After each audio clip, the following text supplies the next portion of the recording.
여러분 안녕하십니까? 이 시간에는 마태복음 18장 21절에서 35절의 말씀 중심으로 해서 말씀을 드리겠습니다. 베드로가 예수님께 나와서 질문한 내용이 21절에 있습니다. 주여, 형제가 내게 죄를 범하면 몇 번이나 용서하여 주리까? 7번까지 하오리까? 22절, 예수께서 이르시되 내게 이르노니 7번뿐 아니라 7번을 70번까지라도 할지라. 우리가 이 세상을 살아가면서 우리는 이웃의 허물을 계속 용서하면서 살아야 합니다. 이것이 복을 누리는 비결입니다. 그런데 우리 속은 이웃의 허물을 용서하고 싶지 않고 복수하고자 하는 생각이 일어나죠. 그 생각이 바로 죄에서 나오는 것입니다. 죄는 나를 불행케 하는 것이고요, 나를 저주받게 하는 길입니다. 이것을 알아야 돼요.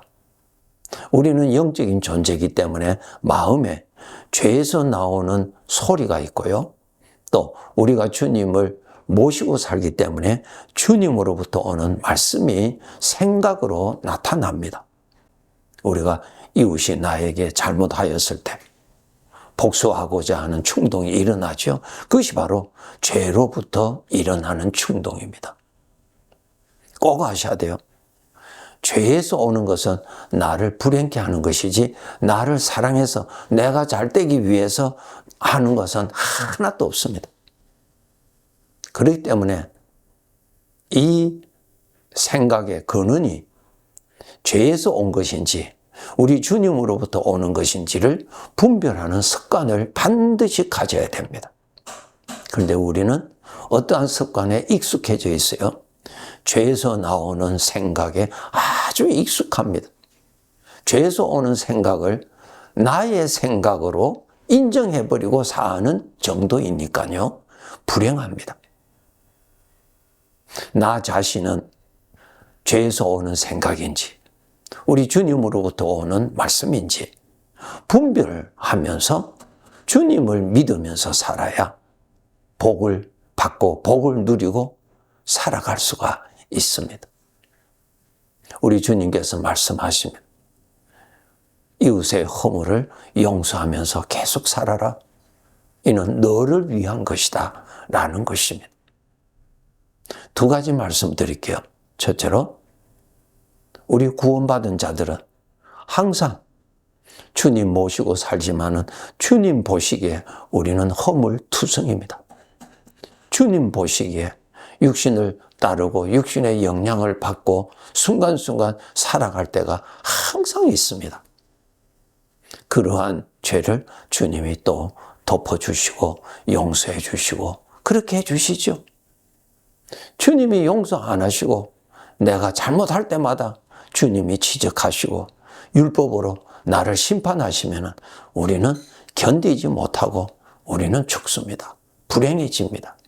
그런데 주님은 또 용서해 주시고 또 허물을 덮어주시고 그렇게 매일매일 삽니다. 마태복음 6장에 우리 주님께서 가르쳐 주신 기도에 보면 나의 죄를 용서해 달라고 기도하라고 그러셨죠. 그래서 우리 성도들은 나의 죄를 용서해 달라고 우리는 항상 기도 중에 하잖아요. 또 그렇게 기도해야죠. 허물이 있으니까. 그러면 주님께서 어떻게 또 용서해 주시죠. 또 허물 덮어주시죠. 매일 주님 앞에서 용서받고 살면서 내 이웃이 나에게 무엇인가 잘못하였을 때는 용서해 주지 않는다는 것은 주님 앞에서 아주 악한 것입니다. 이 점을 알아야 돼요. 여러분, 인생은 나의 주인 되시는 주님 앞에서 사는 것이 인생입니다. 주님이 다 보시고 주님이 다 들으시고 주님이 다 아시는 가운데서 우리가 하루하루 살고 있거든요. 주님으로부터 항상 허물을 용서받고 우리는 살면서 내 이웃이 나에게 잘못했을 때는 용서해 주지 않는다는 것이 얼마나 악한 것인가를 깨달아야 합니다. 주님께로부터 용서함 받는 우리가 어떻게 보답해야 되겠습니까? 나도 나의 이웃의 허물을 용서해 주는 것이, 주님의 이름으로 용서해 주는 것이, 이렇게 하는 것이 주님이 기뻐하시기 때문에 용서해 주는 것이 보답입니다. 우리 오늘 또 주님의 용서함이 필요한 사람이고, 내일 또 신앙생활 하지만은 또 용서함 받을 필요가 있는 사람으로서 내 이웃과의 관계에서 허물이 있고 어떠한 좋지 아니하는 어떤 것이 일어날 때 또 용서하고, 그렇게 주님 앞에서 살아야 합니다. 그렇게 살아야 주님을 기쁘시게 하는 것입니다. 그렇게 사는 것이 나를 용서해 주시는 주님 앞에 보답하는 길입니다. 이 점을 꼭 아셔야 돼요. 마치 내가 주인, 나 위에는 아무도 없고 내가 주인인 양, 내 이웃이 나에게 허물이 나타났을 때 비판하고 욕하고 마음에 콕 품어서 복수하고자 하는 생각을 연구한다든가, 이렇게 살아가는 것은 주님 앞에서 아주 악한 죄입니다. 그러한 함정에 빠지지 않아야 됩니다. 우리는 항상 주님의 용서함을 받기 때문에 나의 이웃에 나타나는 용서할 일이 있으면 주님 앞에서 용서해 주도록 해야 합니다. 두 번째로, 내 이웃의 허물을 왜 용서해 주어야 하는가? 나 자신을 위해서 용서하라고 하는 것입니다. 여러분, 용서하고 싶지 않고 복수하고자 하는 그 생각이 죄에서 오는 것입니다. 죄에서 오는 생각은 나를 죽이는 것이고, 나를 불행케 하는 것이고, 나를 멸망케 하는 것입니다. 그러니까 나를 죽이는 것을 마음에 품을수록 내 마음은 죽습니다. 괴롭고 고통스럽고 악함과 분노가 나를 괴롭힙니다. 무서운 고통을 겪습니다. 그렇기 때문에 여러분, 죄에서 오는 생각을 마음에 간직하고 그걸 버리지 아니하고 꼭 복수해야 되겠다고 틈만 나면은 상대방을 생각하고 어떻게 복수할까, 그렇게 생각하는 자체가 나를 죽이는 독성을, 가시와 은근키를 내가 가슴에 꼭 품는 것입니다. 그렇게 품을 때 평강이 오는 것 아닙니다. 고통과 괴로움과 악함이 충만해집니다. 그렇게 되면 하나님하고 멀어집니다. 그렇게 되면 마귀의 시달림을 받습니다. 그래서 주님께서 말씀하십니다. 너 자신을 위해서 악한 생각을 품지 말아라. 그것을 버리라는 것입니다. 용서한다는 것은 복수해야 되겠다고 하는 생각이 왔을 때 그 생각을 받아들이지 않고 그 생각을 포기해버리고 그 동시에 주님을 생각하는 것, 주님을 품는 것이 용서입니다, 여러분. 그렇게 해야 합니다, 여러분. 인생을 지나면서 서로 우리는 불완전한 자이기 때문에 나도 남한테 용서받을 일도 했고 이웃도 나에게 용서받을 일도 하고, 우리는 서로 불완전한 자예요. 다 고통을 주고 고통을 받으면서 사는 불완전한 관계 속에서 살고 있기 때문에 주님 말씀하십니다. 그러한 일로 인하여서 죄의 생각을 마음에 품지 말라 하는 거예요. 다 버리라는 거예요. 마음에 품지 말라는 것입니다. 그것을 품으면 내가 저주받는다, 내가 멸망한다는, 내가 학대받는다, 내가 고통한다는 것입니다.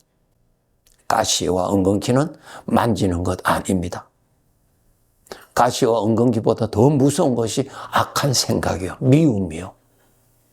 그 미움이 충만해지면 살인사건이 일어납니다. 무서운 것입니다. 미움과 분노가 충만해지면 스스로 죽습니다. 아주 무서운 것입니다. 마음에 품지 마세요. 그래서 주님께서 용서하면서 살아라.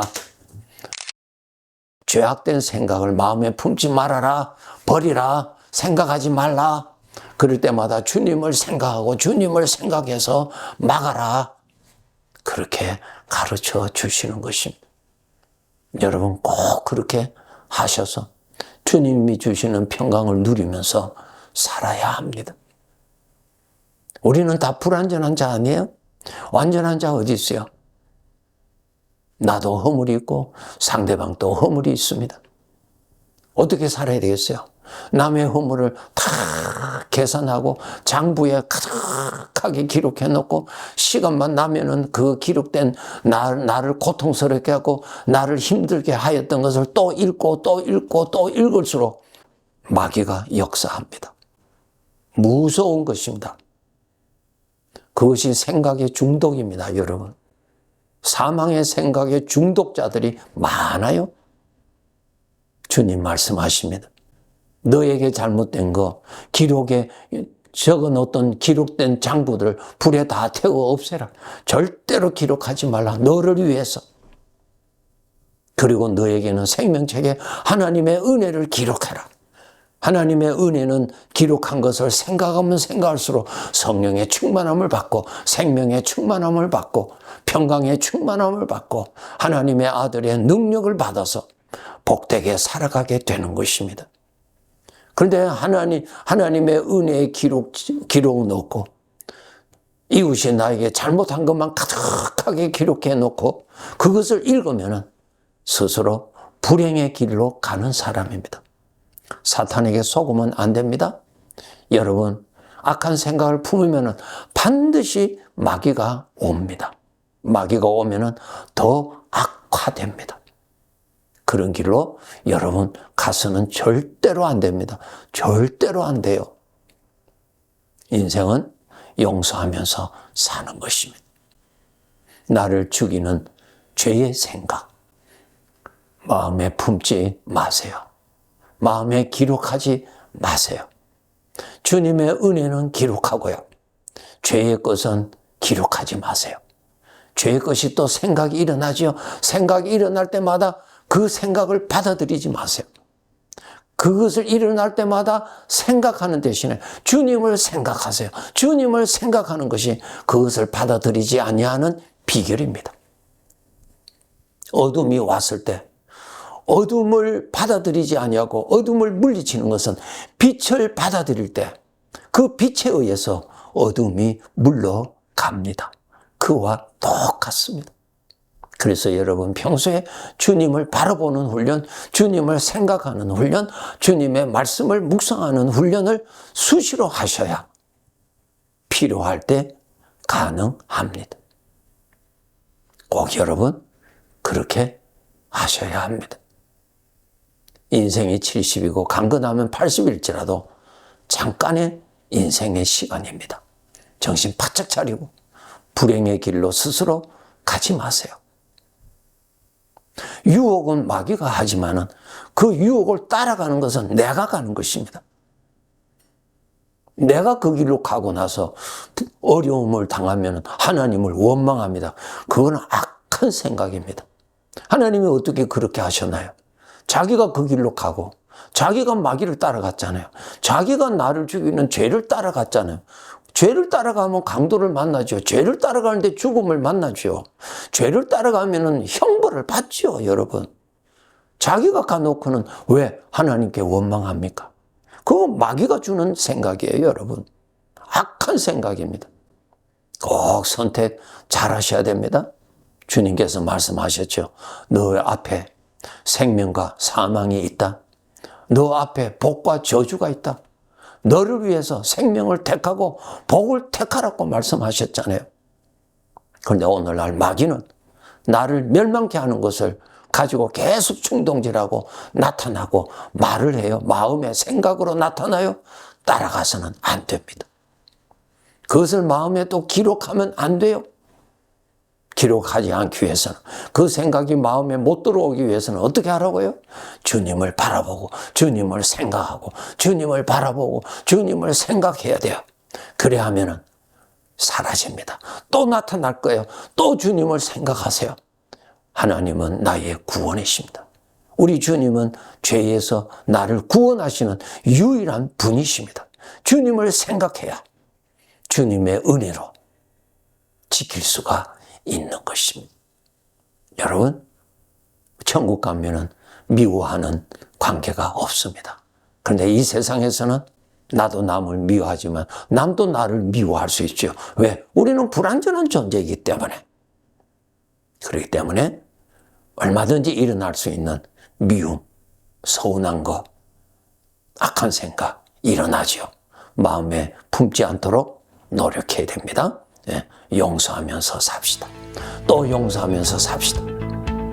주님 앞에 또 용서를 받으면서 사는 사람들이요, 이웃의 용서를 또 하면서 사는 것이 주님 앞에 마땅한 것입니다. 네, 감사합니다.